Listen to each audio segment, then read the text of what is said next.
Je travaillais et gérais au quotidien, c'était les soft skills, puisqu'en fait le World Economic Forum, l'OMS et l'OCDE, qui sont quand même des grandes organisations internationales, recommandent de cultiver les soft skills dès le plus jeune âge pour augmenter l'employabilité, la réussite et le bien-être des enfants. Travailleuses, travailleurs. 1 million d'emplois verts dans ce pays. Le télétravail sera à nouveau généralisé. Quoi qu'il en coûte. Qui décrochera le job? Patati et patata. Bonjour à toutes et à tous et bienvenue dans Patati et Patata, l'émission qui va chercher l'information RH là où elle se trouve, donc c'est-à-dire auprès des experts qui vivent au quotidien. Donc tout le RH évidemment, vous en doutez. On entend et on lit beaucoup de choses sur des best practices, des tendances et patati et patata. Et pour remettre de l'ordre dans tout ça, aujourd'hui, on a l'honneur de recevoir Solène Boquillon-Le Goisiou, CEO de Soft Kids. C'est bien ça, Jérémy? C'est bon, j'ai bien dit? Soft Kids. Et oui, parce que ça fait penser C'est à pas Soft facile. Skills et tu vas nous en dire plus, Solène. Ouais. C'est pas facile à dire, mais on est certain que tu vas nous expliquer tout ça très bien. Ouais. Bienvenue en tout cas. Et ben merci de me recevoir. Donc Soft Kids, c'est les soft skills Ah oui, pour tu les le, dis, kids. tu le dis mieux que nous quand même. Hein. Ouais. T'es habitué quand même. Oui, très habitué. Et donc, c'est la première application mondiale pour cultiver les compétences socio-comportementales, donc les soft skills, pour les enfants à partir de 7 ans. Alors pourquoi à partir de 7 ans? Alors, parce que l'application demande à l'enfant de se poser des questions, d'écrire parfois, Oui. donc il faut savoir lire. Ok. Voilà, donc c'est pour ça que c'est 7 ans. Mais Donc on c'est peut... à partir de 7 ans? C'est à partir de 7 ans l'application, mais on peut cultiver les compétences socio-comportementales. Il y a un des âge enfants final avant. ou... Alors pour l'instant, on va jusqu'au CM2. À partir de quel âge on n'est plus un enfant, c'est ce que tu veux dire? Ouais. Voilà, mais on va produire Parce que des Thibaut programmes. pourrait utiliser l'application par exemple. Oui, et d'ailleurs, j'ai beaucoup Facilement de ou parents, pas oui, et j'ai beaucoup de parents qui l'utilisent avec leurs enfants. D'accord. Parce qu'en fait, il y a la moitié des programmes qui C'est se ça. font avec les parents. Donc c'est de la gamification. On a des programmes pour cultiver la confiance en soi, la persévérance, l'esprit critique, le vivre ensemble, etc. Et la moitié des programmes, on dit, demande à ton papa ou ta maman de venir D'accord. Très bien. avec toi. Et ce qui génère de la discussion en famille. Et beaucoup de parents me disent, ah, mais du coup, j'ai aussi réfléchi sur mes propres soft skills et je me dis qu'il y a des choses à faire. Donc D'accord. peut-être une seconde application ou une extension de même pour les parents. Peut-être des programmes pour les parents. Pourquoi pas? Une première question, c'est comment passe-t-on du poste de DRH chez Shell, on le rappelle, hein, on va peut-être en parler, à la création d'une start-up comme celle-ci sur les soft skills? Alors, il y a deux choses. Donc, moi, j'étais DRH en charge de la stratégie pour les centres de services partagés de Shell, qui est en fait une entité de 15 000 collaborateurs, principalement basée en Asie, Afrique du Sud et Europe, et où il y avait des activités extrêmement transactionnelles. Et en 2017, on me dit, Solène, on va pouvoir automatiser beaucoup de choses. Est-ce que tu peux nous dire quel va être l'impact de la robotisation et de la digitalisation sur les profils qu'on va recruter, les compétences dont on aura besoin? D'accord. Mais à quelle échéance? 5 À 2025-2030. Ok. Et donc, on est en 2017. Et donc, en faisant l'étude avec un certain nombre de gros cabinets, je découvre que 75% des écoliers d'aujourd'hui feront des métiers qui n'existent pas encore. Hmm. Je suis maman, je me dis, mais alors comment est-ce que je prépare mes enfants à ces métiers qui n'existent pas Donc encore? tu as des enfants. J'ai des enfants, j'en ai 3. Et il se trouve qu'en fait, la réponse, c'était quelque chose que je travaillais et gérais au quotidien, c'était les soft skills, puisqu'en fait, le World Economic Forum, l'OMS et l'OCDE, qui sont quand même des grandes organisations internationales, recommandent de cultiver les soft skills dès le plus jeune âge pour augmenter l'employabilité, la réussite et le bien-être des enfants. Alors on en parlait tout à l'heure, mais concrètement, c'est quoi travailler ces soft skills? Alors, pour moi, il y a plusieurs dimensions. La première, c'est une prise de conscience Mhm. de quelles sont mes forces, comment je fonctionne, quels sont Donc, il y a les une soft part skills d'inné. que j'utilise. Non. Alors, Non, on est en train de dire que c'est un accompagnement. c'est un accompagnement, on va développer. Non mais quelles sont mes forces? On pourrait se dire Oui, oui. Est-ce Quel- qu'on qu'il arrive y a à de lire? l'inné dans la force de chacun. Quelle est mon appétence, par exemple? Oui, oui. On va essayer de, dans un premier temps, nous, les enfants, on essaye de leur demander de trouver quelles sont leurs qualités, leurs super pouvoirs. Et moi, en fait, c'est un travail que je faisais en tant que manager, mais aussi en tant que collaboratrice, parce qu'en fait, chez Shell, j'ai été recrutée à mes soft skills. Mes soft skills étaient évalués tous les ans. Donc en fait, je devais faire et un travail d'auto-évaluation et il y avait un 360 degrés feedback sur mes propres soft Chaque skills année? chaque année. Ah oui, quand même. Donc du type collaboration, esprit... Chaque thème, en fait. Ouais, esprit d'ouverture, est-ce que j'allais voir ce qui se passe à l'extérieur, les informations relatives à mon métier, est-ce que j'étais... il y en avait un, j'aimais bien, c'était influencer avec intégrité, Ça, c'est énorme. délivrer des résultats, deliver results à travers les autres. Enfin, voilà. Et donc, Et c'est j'avais cette représenté grille. sur les valeurs de Shell, en fait. Ouais. Ouais. Shell a ses grandes valeurs et puis généralement de toute façon quand une entreprise va vouloir développer les soft skills de ses collaborateurs, il faut absolument que ce soit quelque chose qui découle de ses propres valeurs. Et souvent c'est un travail qu'on va faire avec les valeurs, la marque employeur, etc. Et C'est-à-dire que c'est en complément de ce qu'on est en tant qu'entreprise. Ouais. Comment on l'intègre dans sa stratégie RH? alors pour moi, c'est une intégration totale. Et moi, ce que je regrette un peu, parce que je suis encore énormément présente dans l'écosystème RH, même si j'ai une application pour les enfants, ce que je regrette, c'est qu'on parle énormément des soft skills au moment du recrutement. On parle, je vois C'est beaucoup d'articles, les soft skills, On l'or recrute noir, plus au CV. l'or noir etc. des recruteurs, Ouais. c'est les soft skills qui vont faire la différence, etc. Mais ce qui est important, c'est qu'une fois qu'on a déterminé les valeurs de l'entreprise, les soft skills qui sont importants pour les entreprises, et donc ça va être celles qu'on va demander lors de l'entretien, et ben, il faut continuer, après, une fois que le collaborateur il est là, à les mettre en avant, à les cultiver, à les développer, parce que évidemment, tout le monde ne pourra pas être bon dans tous les mêmes soft skills, et il faut pouvoir arriver à développer les forces de ses collaborateurs et en faire bon usage pour avoir en fait des équipes qui vont pouvoir s'entraider les uns les autres. Voir les adapter au job, en fait, parce qu'on peut changer de job grâce à ces soft skills. Je pense que ce que tu nous avais raconté un petit peu off là, tout à l'heure sur ta façon dont tu as été recruté, c'est quand même, Chez Shell. c'est quand même véritablement symptomatique d'être recruté sur des softs qui ouvrent à différents métiers. Alors que généralement, toi, moi, n'importe qui, tu postules pour un métier. Et là, tu postules pour une entreprise qui t'ouvre différents métiers en fonction de tes softs, c'est ça? C'est ça. En fait, on arrive, moi à l'époque, c'était en 2005, donc c'était il y a quand même un moment. En fait, j'avais donc passé l'entretien où on avait en fait pas du tout regardé mon CV. J'étais un peu hallucinée. Je me disais, mais il est où Tu as mon été CV? recruté 100% sur du soft. Voilà, le CV, il était loin, très loin sur la table. Non. Et j'ai pas eu de questions sur mes diplômes, sur mon expérience RH passée, etc. C'était ma volonté d'aboutir, ma capacité à collaborer avec les gens différents de moi et ma capacité d'analyse. Et à la fin, en fait, il y avait donc ce qu'on appelait le centre de recrutement. Et en fait, quand on avait passé cette grille de recrutement, eh ben, on nous disait, voilà, on a des postes au marketing, à la supply chain, à la finance. Où est-ce que vous voulez aller? Parce que l'entreprise partait du principe que si vous savez collaborer, allez jusqu'au bout et que vous aviez la manière de penser qui était la bonne, d'analyser les choses, vous pouviez faire n'importe quel métier et surtout apprendre très vite. Alors ça, moi, je trouve que c'est un excellent moyen pour garder tes collaborateurs. Parce que lorsque tu recrutes, on voit très bien, c'est la rétention de talent. De dire, des collaborateurs vont pouvoir aller ailleurs.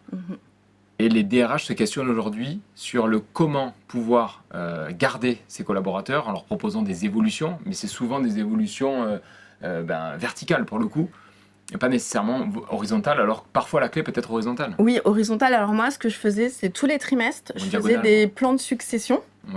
Dans lesquels j'appelais mes autres collègues RH des autres entités et je leur disais, voilà, moi, entre 6 mois et 1 an, j'aurai tel poste de disponible, tel poste de disponible. Est-ce que, par exemple, moi, côté commercial, parce que pendant très longtemps, j'ai eu à gérer toutes les activités commerciales et les commerciaux, est-ce que tu as quelqu'un côté marketing qui aimerait passer côté commercial?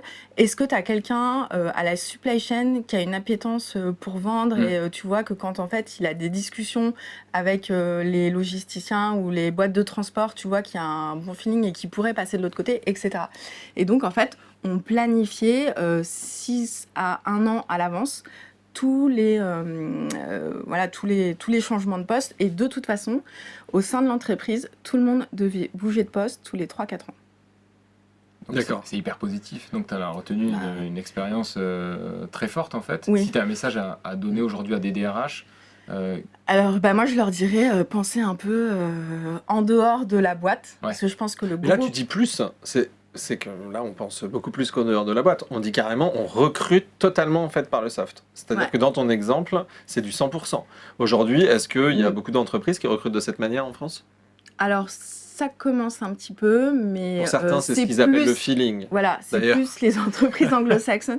Mais moi, en fait, quand je dis en dehors de la boîte, c'est plutôt, je parle plutôt de cases. Je trouve qu'en France, en fait, on a vraiment tendance à mettre tout dans des cases. Et les managers, j'ai envie de dire, et ça va pas leur plaire, mais ils ont pas trop envie de se casser la tête. Ils veulent tous les mêmes types de profils, qu'on fait les mêmes écoles, qu'on fait le même background.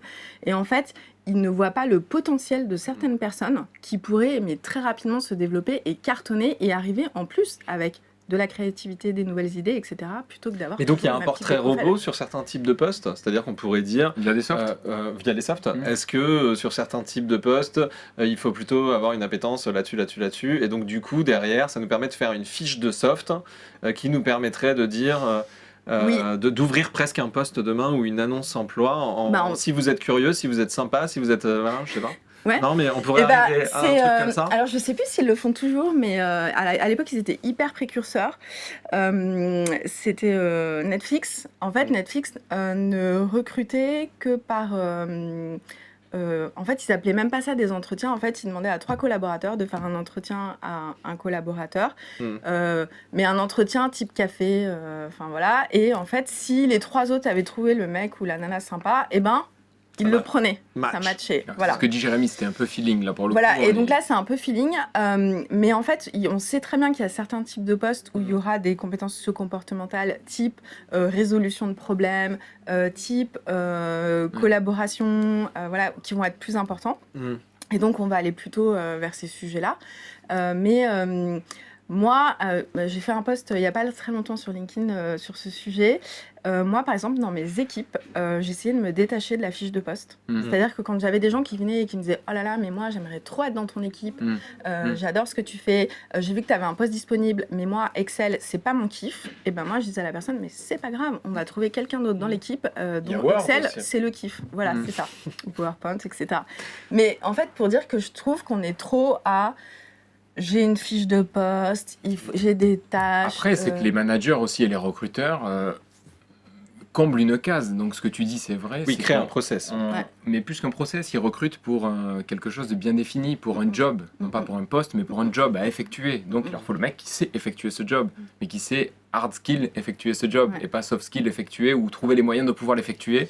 Et Oui, mais c'est la complexité, quoi. il pourrait apprendre très très vite. Enfin, moi, par exemple, je vois mon CTO chez SoftKids, il n'avait jamais développé d'application avant d'arriver chez SoftKids. D'accord.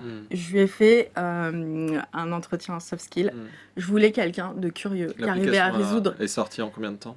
en... 8 ans, bon, il n'était pas ici. Non, en 6 mois, le temps de faire le Ah, c'est POC, bien, etc. Ouais. Mais en fait, Nicolas, si tu nous regardes, en fait, ce que j'adore chez Nicolas, c'est que jamais il va me dire « je peux pas faire ». Jamais. Il va me dire « attends, je vais chercher Ouais. et je reviens vers toi ». Et souvent, il revient avec 2-3 options possibles. Ouais, d'accord. Et ça, pour moi, C'est de la voilà. créativité, Voilà. c'est une manière de s'adapter, Il c'est s'adapte. entendre ce que tu lui dis. Et il apprend hyper Ouais. vite, etc. Très intéressant.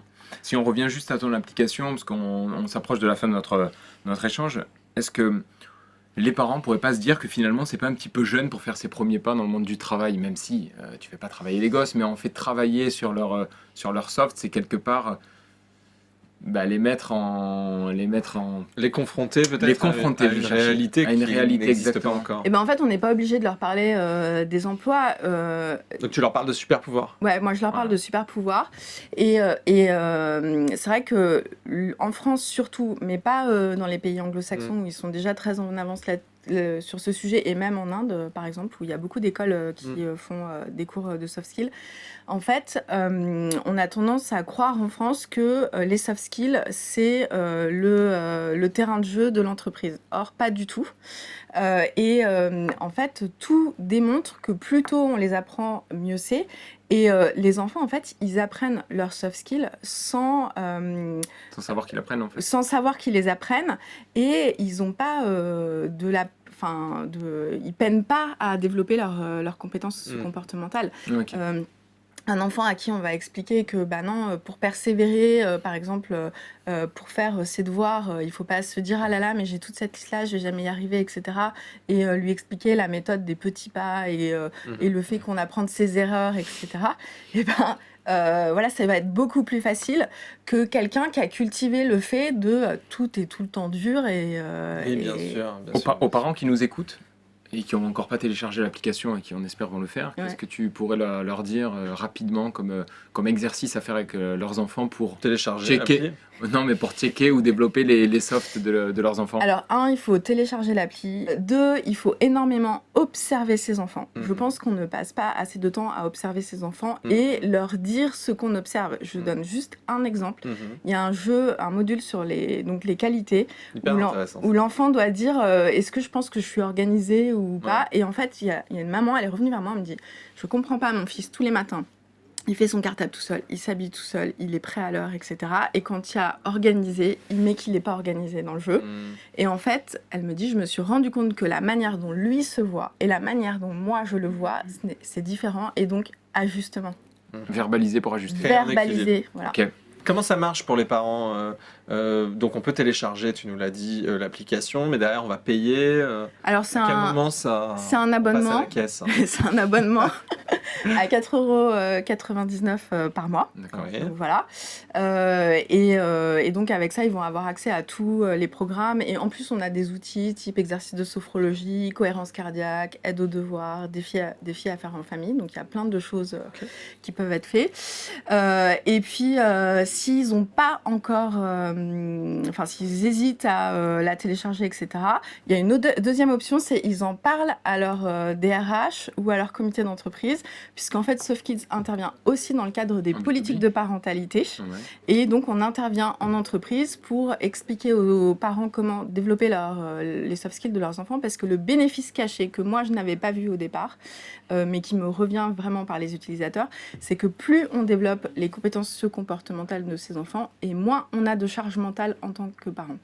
Bon, on va rester sur ça. C'était très très intéressant. Merci beaucoup, Solène. Médaille de bronze CES de Las Vegas. Exactement. Donc il y a un grand avenir pour ton application. Encore On est félicitations. très content de t'avoir reçu. Et ben merci à vous, Et c'était puis- très sympa. Et puis à très À bientôt. très bientôt. Merci, Bien. Solène. Merci. Travailleuses, travailleurs. 1 million d'emplois verts dans ce pays. Le télétravail sera à nouveau généralisé. Quoi qu'il en coûte. Qui décrochera le job? Patati et patata.